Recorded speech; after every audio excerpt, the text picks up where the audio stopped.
In an average year, I should be underwater right now. When we get to the taps in the morning, there's no water and it's frustration for us.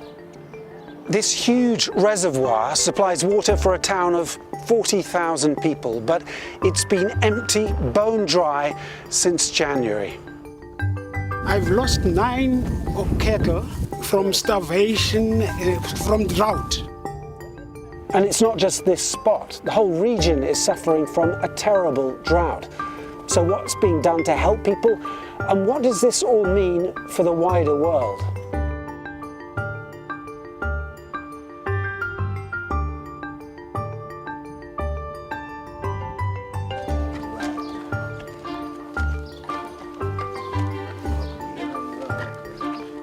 No water.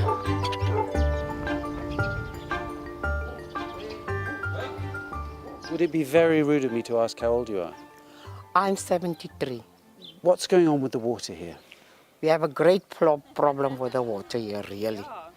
Because our children must wash, they must go to school. And we must wash, we must go to work.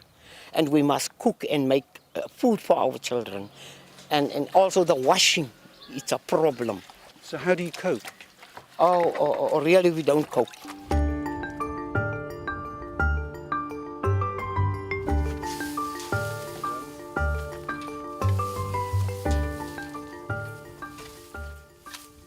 I've lost 9 cattle, not only myself. 9 dead? 9 dead. From starvation? From starvation, from drought. Every time you come to where they have died, it hurts like anything.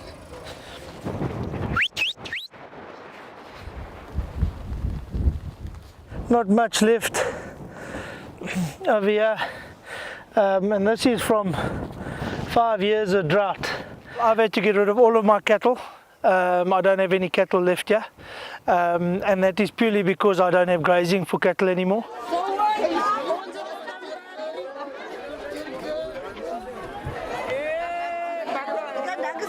They are handing out 10 litres of water per person.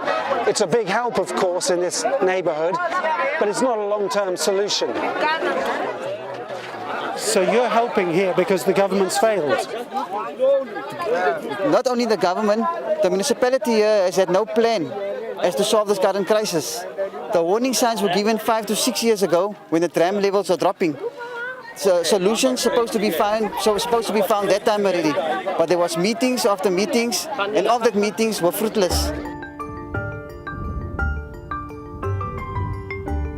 Normally it sort of stays at about the 50% level. You're in charge, essentially, of providing water to all these people. How do you feel about what's going on? It's terribly frustrating. It's something that you know you're responsible for it, but there's nothing you can do. People phone you in the middle of the night, they swear at you, they curse you. It's not a pleasant situation, but we've got to try and do what we can. The reason what happens here matters to the rest of the world so much is that this region is currently heating up at twice the global average. 2 degrees warmer already. Within the next few decades, that could be 5 or 6 degrees. So what you have here, essentially, is a glimpse into the future, and it's not looking promising. I was very skeptical about it, almost saying it will never happen to us, but it's happened, and it's really happened. And what we're seeing here now is part of climate change.